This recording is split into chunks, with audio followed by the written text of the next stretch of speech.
I will abide by the law.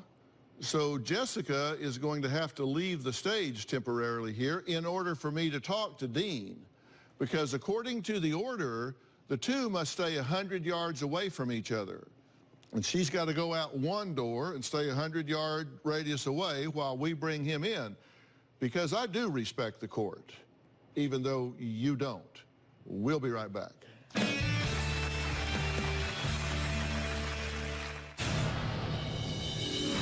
Jessica has no job. She has very limited income, and she can't support these children without my help. I have given her money, and I fill her car up with gas. I pay for her cell phone bill. I pay for the insurance on the car. On top of it, I pay for the kids. I pay for their food, any clothing, anything that they need for school. I pay for everything. Jessica needs to get a job so she can take care of her children and have a normal life.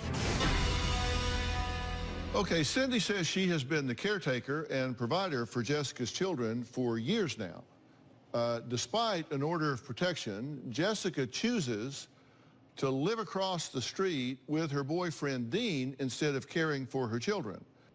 Now, Dean has abused Jessica in front of the children, but says he's a changed man. Take a look. Jessica and I have had a very violent relationship in the past. We've probably had about 10 physical altercations since we've been together. I've hit her and I've choked her. She's also hit me as well.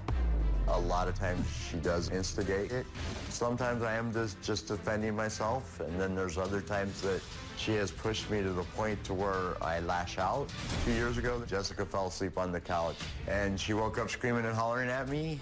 She thought I had left her on the couch and went to the bedroom. I got up, and I told her there's no reason to fight and argue, and she just kept going, so I put my hands like this on her head and told her, look, I'm not here to argue and fight with you. The 13-year-old came out as I grabbed her head and was telling her, I'm not going to scream and holler at you. I'm not going to fight and argue with you. 13-year-old was screaming, so I just turned around, I left the house, and that's when they called the cops.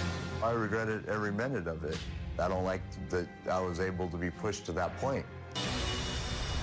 Okay, Dean, we have excused Jessica because she can't be here while you're here. Yes. But yet, you guys live together. Yes. Even though there's an order of protection that you're violating. Yes, sir. Every day. What's the point of having the order of protection if y'all ignore it? We just love each other. We were both supposed to go back to court and get it changed, but never have done it. Yeah. And so the children are across the street with Cindy. Yes.